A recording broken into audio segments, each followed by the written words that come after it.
Hello, Mr. Rothstein.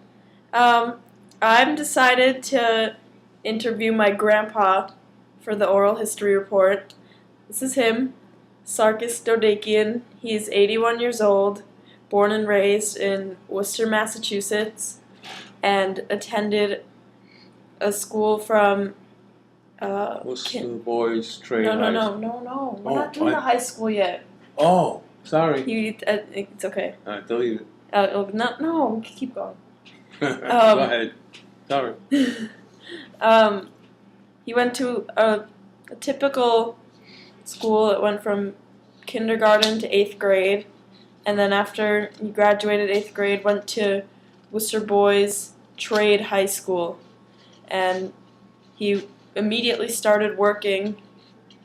What was the place? Electrician.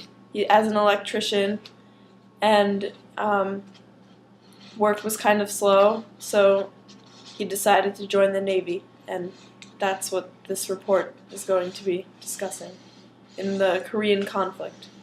So, hope you like it.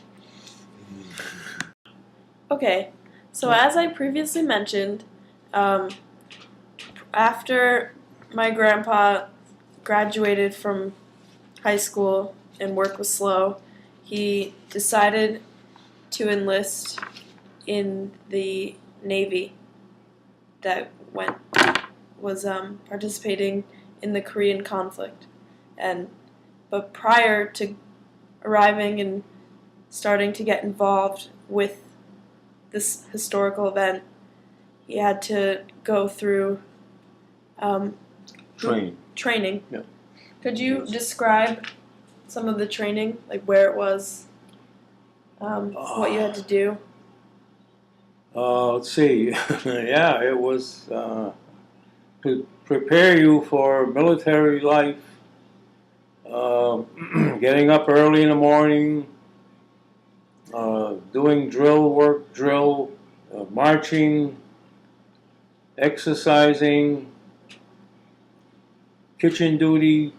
Have to peel potatoes if you part of your duties. And what else we do? Training on some of the firearms. And that took about 3 months of what they call a boot camp. And then after that, you get stationed to your regular, wherever they need you, that's where they send you. Okay. Where was the first location that they sent you to? I was, my first duty after boot camp was on the United States ship USS Sarsfield. We have a picture right here. Maybe you can see it. Yeah, hold it to the camera. This is the USS Sarsfield. It's DD 837 is the class number. Pretty. And we, aboard that ship, I was stationed in the, everybody had their own job to do. I was stationed in the engine room. When the ship was underway,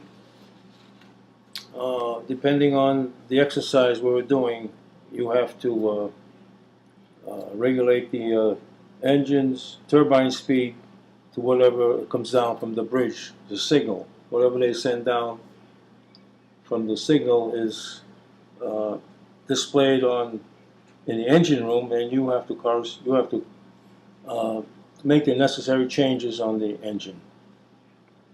Okay.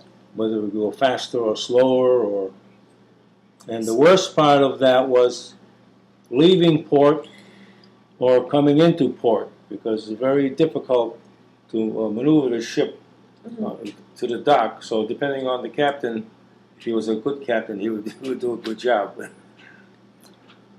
Well, basically, that was the, and that enlistment was a little over a year. And where was it? The ship was stationed in Key West, Florida. Key West, Florida. The last key, yeah, on the Florida. How did that location help our country in like benefiting from you know what I mean? Well, like in the Korean conflict. yeah. How was it relevant? At that time, it was good to have Navy ships at sea, so could show some of our Your prowess. superior power, and that we were ready for anything. But I didn't really see any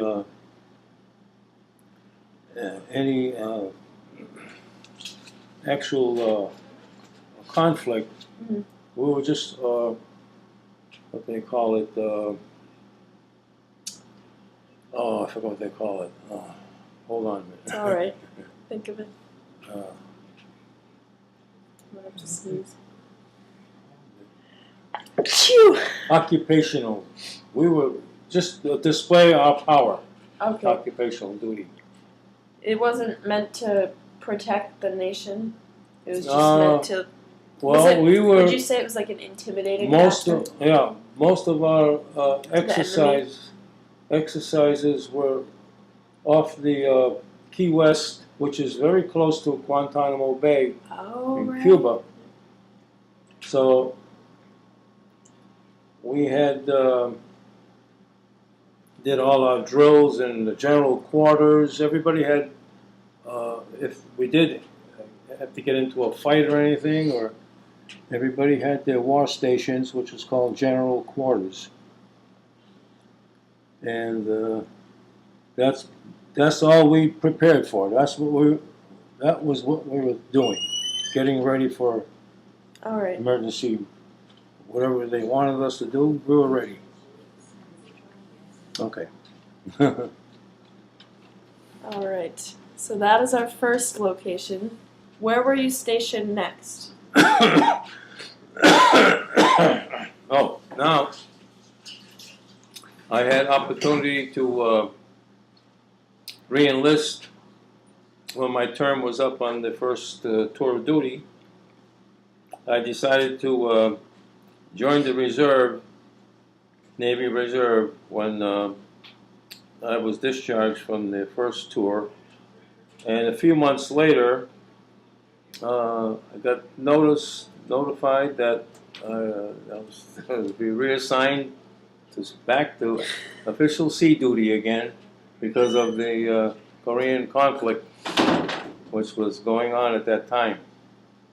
And the second ship that I was on was a larger ship than a destroyer. It was the United States ship USS Columbus, and here, which is I can give you some measurements. This is the US. Yeah, this is the heavy cruiser USS Columbus CA-74. What a beaut. Yeah.